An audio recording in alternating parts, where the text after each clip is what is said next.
Bonjour, Brice et moi, nous allons vous présenter notre projet intitulé Question Answering System pour la langue française. Ce projet rentre dans le domaine du Natural Language Processing, ou en français traitement automatique du langage naturel. C'est un domaine qui fait partie de l'intelligence artificielle en se concentrant sur la compréhension de la relation entre les ordinateurs et le langage naturel. Nous allons notamment utiliser le Sentence Embedding, qui est une technique de NLP qui permet de transformer les phrases en vecteurs pour ainsi les comparer les unes aux autres. Ce projet a été réalisé dans le cadre du cours MTI 830, Forage de textes et de données audiovisuelles, sous la supervision du professeur Sylvie Raté. Merci Basile. Bonjour à tous. Pour le contexte, les progrès récents dans le domaine de la modélisation du langage ont amélioré les résultats de pointe sur de nombreuses tâches pour la NLP, Natural Language Processing. Parmi les différentes tâches, le système de questions-réponses est un des plus gros sujets de recherche. Les outils existants sont Word2Vec, Beck et FastText qui sont des modèles préentraînés faits principalement pour la langue anglaise. On a la possibilité d'adapter cette technique pour la langue française. Cependant, reste que les recherches en NLP sont réalisées principalement en anglais, comme on peut voir à droite dans le graphique en camembert réalisé par PubMed. 90% des travaux de recherche dans le domaine du travail sont en anglais, mais seulement 3% en français. Les objectifs sont tout d'abord de créer un système de questions-réponses en français qui nécessite de trouver la phrase contenant la réponse à une question dans un texte. L'autre objectif est d'utiliser FQAD, French Question Answering Dataset, qui est un format de questions, de contexte et de réponse. Le FQAD est l'une des plus larges bases de données pour le domaine de la compréhension en lecture et est similaire au SQAD, stands for Question Answering Dataset, qui est une base de données anglaise. FQAD est construite par des questions-réponses sur un ensemble d'articles Wikipédia qui se compose de 25 000 échantillons pour la version 1 et plus de 60 000 échantillons pour la version 1.1. Nous avons décidé d'utiliser celle qui a le plus d'échantillons. On peut voir dans le tableau à droite que le FQAD se base de 117 articles pour l'entraînement, 18 articles pour la validation croisée et 10 articles pour le testage. Ensuite, l'objectif est d'extraire les données et de construire les vecteurs pour chaque phrase communément appelée Sentence Embedding. Et finalement, le dernier objectif est d'appliquer plusieurs modèles sur les données préparées pour l'apprentissage. Basile va poursuivre avec la méthodologie. Alors, merci Brice pour cette mise en contexte et cette présentation des objectifs que nous voulons réaliser. Pour réussir à respecter ces objectifs, nous avons défini différentes étapes pour nous permettre de mettre en place un pipeline d'entraînement afin de produire un modèle de prédiction. La première étape est de choisir quel modèle de vectorisation de mots nous allons utiliser plus tard pour construire les features du modèle.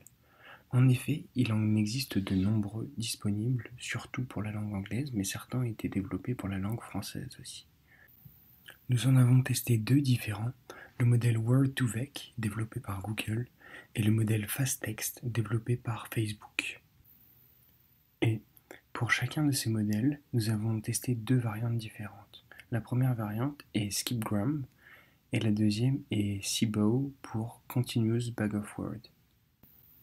SkipGram est la variante qui fonctionne mieux avec les mots qui sont les plus rares, qui n'apparaissent le moins souvent, et contrairement à CBOW qui fonctionne beaucoup mieux pour les mots les plus fréquents. Une fois ce Word Embedding Model choisi, nous pouvons passer au pré-traitement de notre dataset. En effet, il existe différentes opérations qu'il est nécessaire de faire sur les phrases afin qu'elles puissent bien être traitées par notre modèle choisi précédemment. Il faut donc enlever toute forme de ponctuation, aussi toute forme de caractère qui n'est pas alphanumérique. Il faut passer tous les caractères en minuscules afin qu'ils puissent être tous traités de la même manière. Et il faut ainsi enlever les mots communs, appelés stop words en anglais, car ceux-ci ne permettent pas de faire une différence dans la quantification de la phrase. Une fois ce dataset fquad complètement nettoyé et tout ce pré-traitement fini, on peut passer à la prochaine étape qui est l'extraction des caractéristiques. Cette extraction des caractéristiques se base sur un postulat simple, le fait que un vecteur représentant une phrase est égal à la somme de tous les vecteurs de tous les mots contenant cette phrase. Or, ces vecteurs de mots sont facilement calculables avec le modèle que nous avons sélectionné à l'étape 1. Il ne nous reste donc qu'à calculer les vecteurs de phrases de toutes les phrases dans un texte ainsi que de la question liée à ce texte. Les features de notre modèle seront donc la différence, ou bien on peut appeler ça la distance, entre chaque vecteur de phrase et le vecteur de la question, puisque la bonne réponse sera considérée comme la phrase ayant la plus petite distance par rapport à la question, car les termes dans la réponse et dans la question sont sensiblement les mêmes. Nous avons pu calculer cette distance entre ces deux vecteurs grâce à la distance de cosine que nous avons pu voir en cours qui permet de calculer la distance entre deux listes ou deux vecteurs ayant un même nombre d'éléments. La dernière étape de notre projet est donc de prendre nos features déjà construites, de les séparer en données de test et d'entraînement et d'entraîner plusieurs modèles de machine learning différents afin de voir leurs différentes performances. Nous avons testé le modèle XGBoost, le modèle de Multinomial Logistic Regression et le modèle de Random Forest. Nous allons maintenant vous exposer les résultats de ces différentes expérimentations, ainsi que les choix que nous avons faits pour poursuivre notre projet. Comme énoncé plus tôt, nous avons testé deux modèles différents pour la vectorisation de mots, le modèle FastText et le modèle Word2Vec, et tous les deux déclinés en deux catégories. Sur la gauche de l'écran, vous pouvez observer les résultats de tests que nous avons effectués sur des données que nous avions mis à part uniquement pour cette utilité. Ainsi, on observe que c'est le modèle FastText et sa déclinaison skipgram qui obtient une bien meilleure performance que les autres modèles. C'est donc celui-ci que nous avons choisi pour procéder à la suite de notre projet. Sur la droite de l'écran, vous pouvez observer les différentes performances des modèles que nous avons testés. Comme énoncé plus tôt, nous en avons testé trois, le Random Forest, la régression logistique multinomiale et le XGBoost qui est une technique de gradient boosting. On peut voir différentes valeurs affichées à l'écran. Ce sont pour chacun de ces modèles la performance de ce modèle sur les données d'entraînement et sur les données de test. Dans notre cas, le plus important reste les données de test, et donc nous avons finalement choisi de partir avec le modèle de régression logistique multinomiale, car celui-ci a une performance de une précision de 69,3% sur les données de test, ce qui est supérieur aux autres. Ainsi, au cours de ce projet, nous avons construit un modèle supervisé parvenant à trouver une phrase contenant la réponse à la question dans un texte. Ce modèle a pu être créé grâce à notamment deux outils principaux, le dataset fquad qui a été créé très récemment et qui est un dataset de question answering en langue française, ainsi que du modèle de word embedding développé par Facebook, le modèle FastText. La performance de notre modèle obtenu est de 69,3%. Cela signifie que dans 69,3% des cas de nos données de test, le modèle a réussi à correctement identifier la phrase contenant la bonne réponse dans un texte.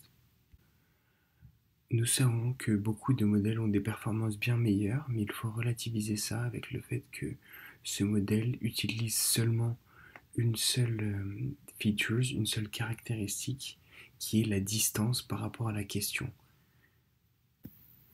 De nombreuses possibilités existent pour pouvoir améliorer notre modèle, comme l'ajout de nouvelles caractéristiques.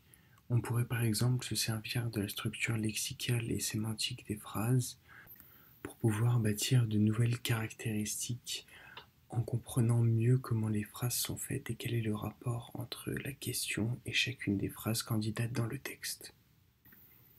Une autre possibilité est bien sûr de tester des nouveaux modèles de machine learning et cette fois-ci pourquoi pas des modèles non supervisés dont nous avons pour l'instant aucune idée de la performance sur un tel type de données. Et la dernière est d'utiliser la décomposition sémantique des phrases pour pouvoir, une fois qu'on a la bonne phrase, trouver la vraie réponse à l'intérieur de cette phrase. Voilà donc quelques pistes d'amélioration qui pourront être utilisées si ce projet doit être amené à être continué plus tard. Pour conclure, nous pouvons dire que nous sommes fiers, Brice et moi-même, Basile, d'avoir accompli ce travail, car c'est une application concrète d'un cas de machine learning appliqué à l'étude des textes, et qui plus est en langue française, qui n'est pas un sujet de recherche très développé de nos jours. Voilà, merci pour votre attention.